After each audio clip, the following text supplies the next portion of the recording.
Hello guys, welcome छ सबैजनालाई। आज चाहिँ मेरो फर्स्ट मिनी भ्लगमा देख्न सक्नुहुन्छ कति घाम छ। अहिले ठ्याक्क 11:41 भएको छ। गर्मीले चाहिँ यहाँ तारा देखाइसकेछ। देख्न सक्नुहुन्छ उहाँ चाहिँ दाइमा रिन्ची माग्न जानुभएको थियो यहाँ ट्र्याक्टरको नट खोल्नको लागि। दाइ चाहिँ लिएर आइसक्नुभयो। हुनुहुन्छ यो चाहिँ मकैबारी। यहाँ शीतल खाना बसेको त यहाँ शीतल भन्नेको एउटा नाम नै छैन।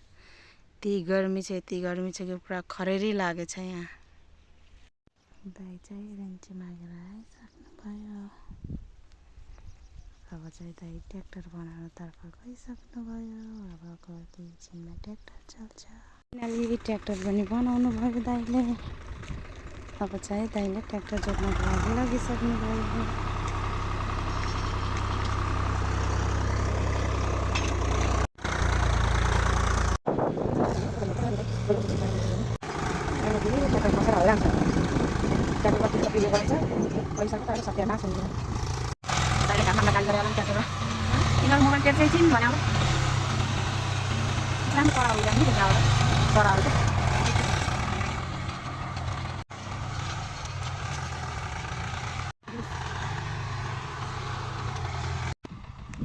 दाइले चाहिँ गर्मी भएर पानी खान लाग्नु छ। दाइको पनि आज माथा खराब भयो भने घाममा देख्न सक्नुहुन्छ गाइज।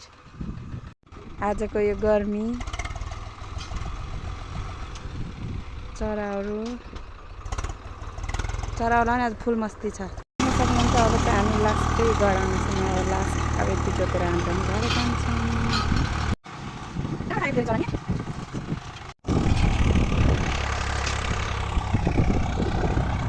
घाम पनि मुर्चै पार्ने घाम छ नि। आजको गर्मी अहिलेको आज हावा चल्छ।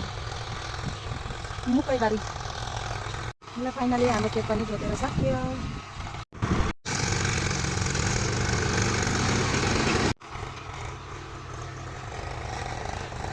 बाई बाई गाइस, अब चाहिँ म लाग्दैछु घरतिर।